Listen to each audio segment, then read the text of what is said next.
that you guys are going to get to hear Ingrid and that she's going to be able to hear you too. So a couple of things. This is my thought for today, is that we're just going to kind of go for whatever. I thought that what we'll do is we'll start out with you guys playing for her, and she can give you guys some tips, pointers, and I've already told him, I already know that you can definitely give them a lot of stuff at the bow.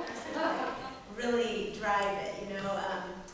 Bass players and cellists, sometimes I think you can really drive kind of more than you're doing. But look, I'm going to grab my violin and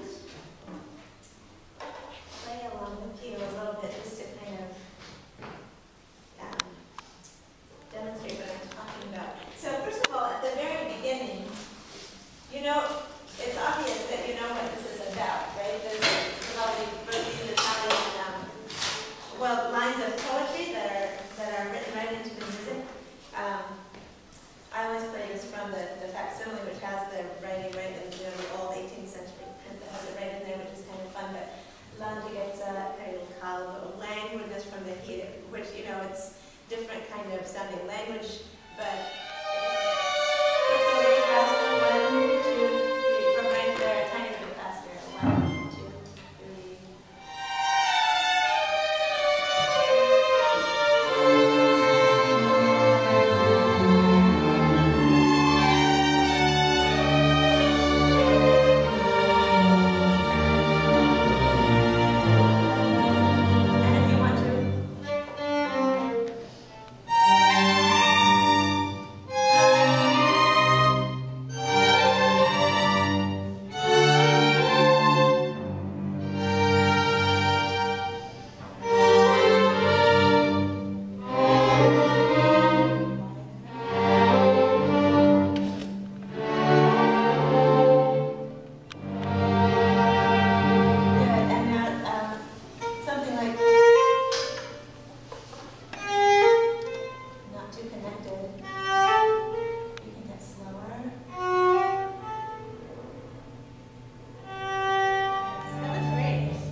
And then we're going to transition back to the feeling at the beginning.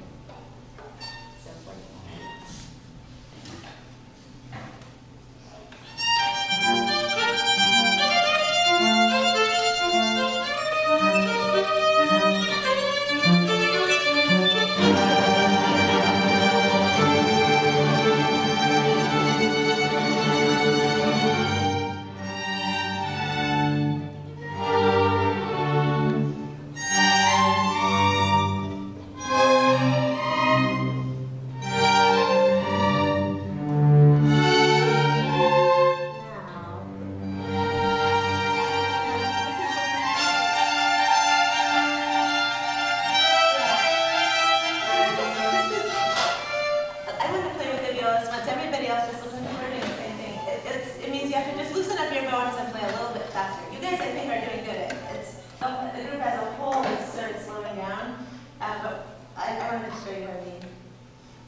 So that section where you took out the accents, I think it was more exciting. It was less together. So then, you know, you work towards getting it all, having it all. I think one thing that will help is even already from the very first scale that the first violins have.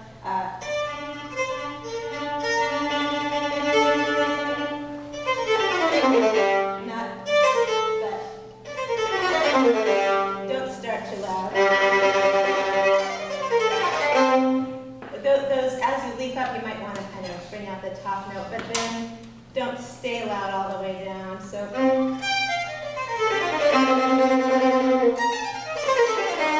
you know what I mean? So you kind of dip down and give yourself room to crescendo, because then, well, not only does it have more shape, but the orchestra around you can really tell where you're headed, because whoever has the scale is kind of in charge at that moment. Well, actually, the bass, in a sense. In a piece like this, it's easy to play the whole thing loud because it feels good to play it loud, and it's fun to play it loud, and it sounds good loud. But if you find some key moments to be soft, then the loud parts are just going to pop even more, and it's going to be even more exciting. So that's an example. Maybe we could go right from there to 29.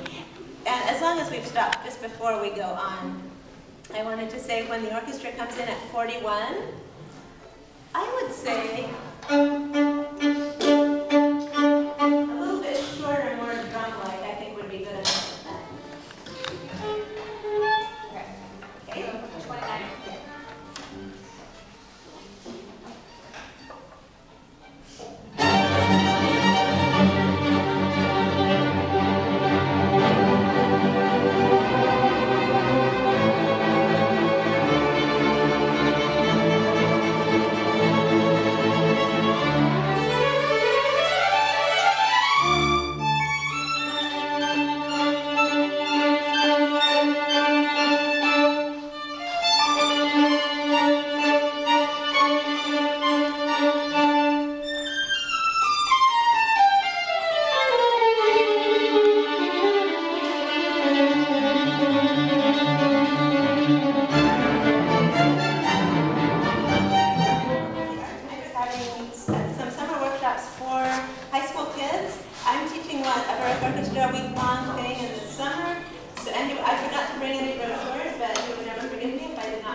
Working more on this kind of thing with me on improvisation, this kind of thing, it would be wonderful to have you, so go to the corner